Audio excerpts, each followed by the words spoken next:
Chega ao fim o Tour de France, simplesmente a maior prova de ciclismo mundial, onde a gente teve a edição número 110 sendo realizada. Percorreu mais de 3.000 quilômetros, foi 21 etapas, são 21 etapas de prova, corre basicamente toda a França, né, até muitas vezes outros países. Por que ela é tão importante para nós? Bom, a gente vai abordar alguns pontos que são bem legais para falar um pouquinho para vocês que estão aí do outro lado, né? E tentar entender o porquê que o Tour de France é assim tão importante para quem pratica ciclismo. O Tour de France, como eu falei, né, é uma competição muito sólida já no âmbito mundial, né, é a mais conhecida e talvez, né, um dos esportes mais assistidos do mundo. O Tour de France, então, como eu falei, ele corre em 21 etapas, né, são 22 equipes que concorrem, né, cada equipe contando com 8 atletas, e é a Fórmula 1 da bicicleta. Né? O que isso quer dizer? Bom, quando eu falo que a gente tem, então, um atleta de elite, né, correndo uma prova dessas, todos os olhos, né, todo mundo está atento, toda a mídia esportiva está atento ao que ele está fazendo. E, consequentemente, é ali que a gente vê as grandes marcas fazendo seus lançamentos e fazer o seu alinhamento de projeto. Então é normal, né, que a gente vê de cima para baixo, então a gente vai ver tecnologias novas sendo colocadas, né, no mercado lá, e posteriormente elas começam a vir para as lojas e finalmente chegam para nós meros mortais. Então é importante a gente falar um pouquinho sobre as tendências, né? Quais são as tendências que o Tour de France traz e o que isso vai mudar realmente para nós aqui no dia a dia. E a primeira delas, né, que foi o tema do vídeo que eu separei hoje, é a questão do freio a disco. Afinal de contas, a gente sabe que nessa edição do Tour de France nenhuma equipe correu com freio de aro, aquele freio convencional que a gente tinha no passado. Nas análises que a gente faz aqui na escola, a gente já vinha falando disso, muita gente até torce o nariz para o freio de aro, né? Ainda fala que o freio de aro é mais efetivo e mais leve, mas o freio a disco ele é inegavelmente superior em relação a poder de frenagem, afinal de contas ele é muito mais poderoso na hora de fazer acionamento e, consequentemente, ele te oferece uma outra opção, é usar perfis de aros mais altos, então isso torna a bike mais aerodinâmica. A questão do peso, galera, ela sim infere, afinal de contas o peso do freio a disco ele é maior do que o freio no aro, mas a gente começa a ver que existe o desenvolvimento por parte de engenharia, onde as bikes que correm hoje no Tour de France são muito leves e usando freio a disco. Então essa migração desse sistema de freio a disco é algo que se cimentou nessa edição. Afinal de contas, nenhuma equipe correu com freio de aro. Todas as equipes correram, né, então, com o freio a disco. Bom, outra tendência que a gente pode notar no Tour de France é a questão do uso de pneus mais largos, 700 por 28, 700 por 30 muitas vezes, e também o uso do tubeless para bike de estrada. Quando eu comecei no ciclismo, ciclistas mais antigos falavam que era bom usar 700 por 23, o pneu quanto mais fino melhor, com mais colagem, tudo bobagem. Afinal de contas, a gente consegue ver as equipes hoje que são Pro Tour, que são equipes de não existe nada acima deles, usando pneus mais largos, 700 por 28, 700 por 30. O que isso quer dizer? É comprovado, né, até inclusive com muito estudo em cima disso, que esses pneus têm sim boa rolagem e sim oferecem muito mais conforto e segurança para o ciclista.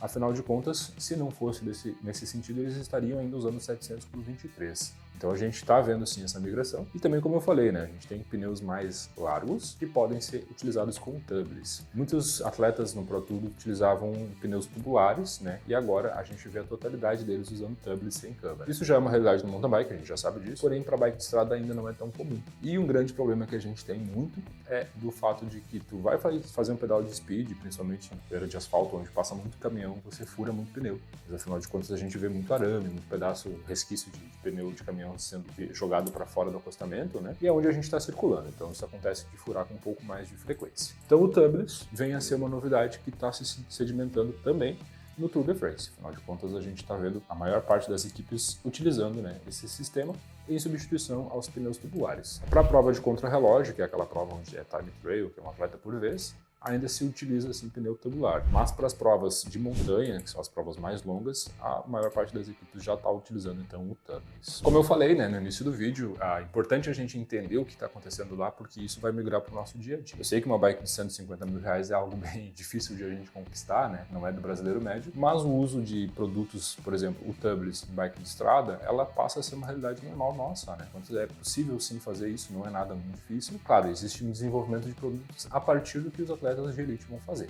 E aí depois vai chegar nas lojas, a gente vai ver vai ter esse acesso, vai ter esses recursos nos pneus e nos aros, né? Precisam estar acomodando essa tecnologia. E aí todo mundo que pedala na estrada vai correr menos risco de ficar empenhado por causa de uma câmera furada. Outra grande novidade que a gente consegue ver lá no Tour de France é o uso de grupo eletrônico. Em sua totalidade, todos os atletas neste ano, nessa edição, correram com grupos sem fio, grupos wireless. Inclusive, né, a gente vê essa tendência entrando cada vez com mais força. Recentemente, a gente vê o lançamento da SRAM, que trouxe o novo T-Type.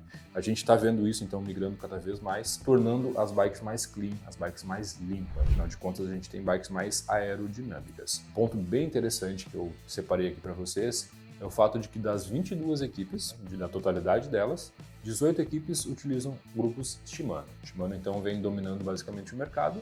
Depois a gente vai ter 3 equipes utilizando o SRAM e apenas uma equipe usando o desconhecido Campagnolo. No Brasil não é tão conhecido. Ponto interessante de citar é que a Shimano se utiliza do Dura-Ace para essas bikes de estrada Pro Tour, porém com peças que vão migrando daí de acordo com cada equipe. Então a gente vê coroas de carbono, a gente vê pé de velas diferenciados, a gente vê discos de freio também de carbono, que daí não são Shimano, mas a totalidade do grupo, sim, é o Dura-Ace, que é o mais utilizado. Né? Então isso só demonstra aquela aceitação que a gente já sabe que a Shimano tem no mercado, principalmente, né, quando a gente fala do desenvolvimento de produtos também. Porém, outro detalhe que eu achei bastante curioso e achei legal trazer aqui para vocês é o fato de que o grande campeão do Tour de France nesse ano, que é o Jonas Vingegaard, atleta da Jumbo-Visma, é uma equipe que utiliza SRAM na sua composição de bikes. Usavam Dura-Ace no ano passado, Shimano, e aí agora migraram para SRAM. E outra coisa bacana é que a Cervelo S5, que é a bike do Jonas, ela é uma bike que vem com 1/12. Isso é uma tendência que talvez a gente possa vir ver no mercado? Bom, não sabemos, né?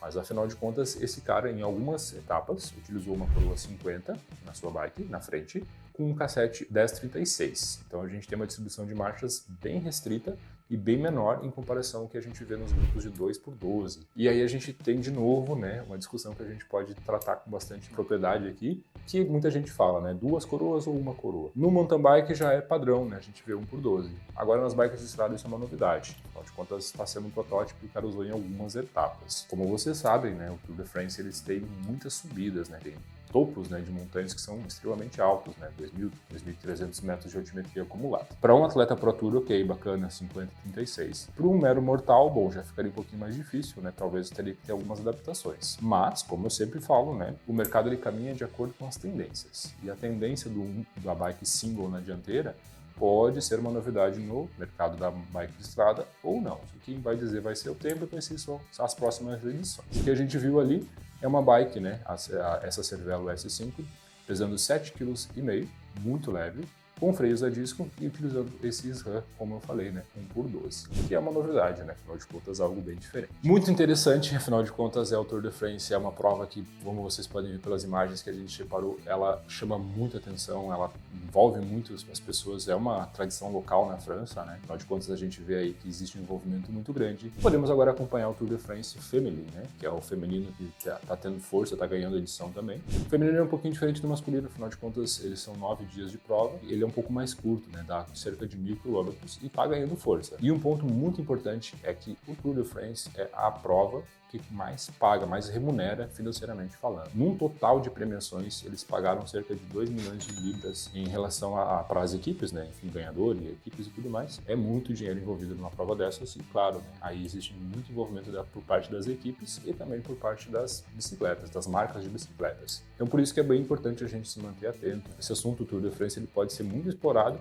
só depende de vocês, né? Se vocês gostaram desse conteúdo, deixem aqui nos comentários que a gente pode produzir um pouco mais a respeito dessa prova que é tão importante no calendário mundial. E também, né, o que são essas novidades e o que a gente pode esperar do mercado no futuro. Se você não é inscrito ainda no nosso canal, se inscreva, ative as notificações e fique por dentro de tudo que rola no mundo da bike. Fechou, galera? O vídeo de hoje era isso. A gente agradece a todos vocês, valeu e até uma próxima.